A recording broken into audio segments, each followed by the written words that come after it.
Particular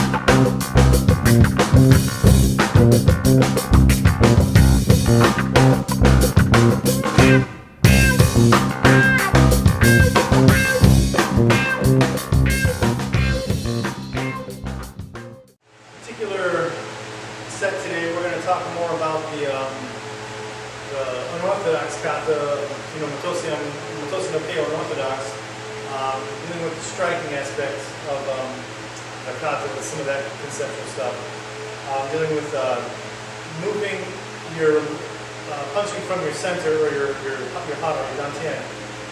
You might see a lot of practitioners that will just get into a good neutral bow or a rooted stance, and they're not going to be moving their lower base. So what you want to do is move your center. And so that kata teaches you how to do that. At least the first one, I mean all of them do, but that one in particular because of the way the pattern is set up. So what you can do is if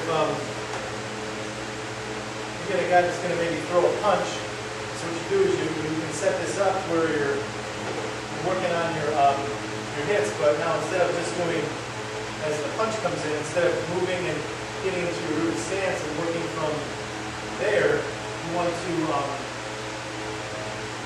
move your lower base. So that involves pumping your feet, or at least at the beginning stages, I would think maybe pumping your feet where you get that. If you notice when I'm doing this, my center is moving. So if I can coordinate my lower base movement with my hand movements, I can generate some power.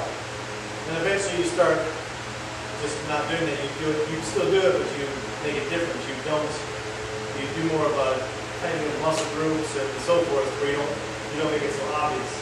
So, but for now, as the punch is coming in, you're still moving out of the way, and you're going to pump your feet with this, because that's going to allow your center to move. So feet punches one more time. Again, you're coming here, and again, I'm just making this up on the spot. You got one hitting to the back. That's a final hit. And as that's coming in, I'm going to hit. So if you notice the feet, this is happening, this is happening, and that's happening. So you're actually dropping your center onto your opponent through your weapons. Okay, the idea of striking is to regulate or coordinate your lower base movement with your upper base movement to allow to get that center connection. The idea is that your lower base is like the root, and then your upper base are your feelers or your antennas and your strikers. So when dealing with, let's say, a striking pattern or whatever, just in general striking, instead of getting in this posture and going 1, 2, 3, 4, whatever the striking pattern is, you want to kind of coordinate the striking pattern where it's going to be, 1, you get this sinking or dropping feeling. 2, another sinking and dropping.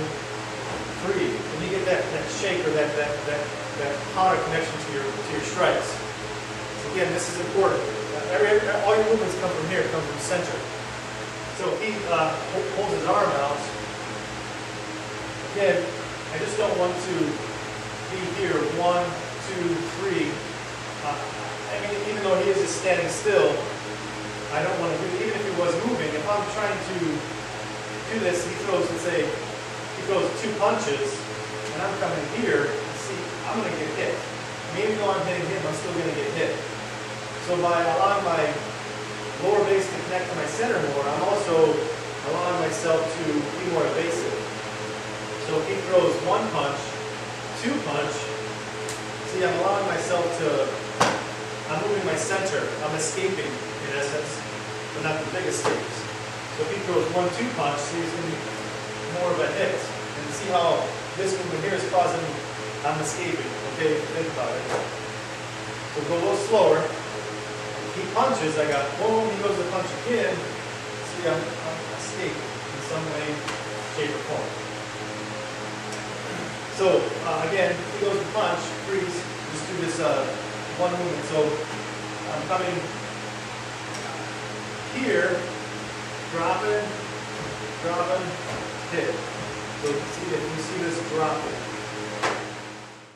Now remember that when it comes to striking, or any kind of movement, you don't want to stay on the same line as your opponent. You always want to be escaping, using the angles of the octagon, hitting the opponent while they're in a weightless state. You yourself do not want to be here, because if you know what I mean, eventually, right now, there's points in time when you are here, but you're not going to be here throughout the whole movement. You notice if I'm doing this, there's my root at the point of impact, not throughout the whole movement.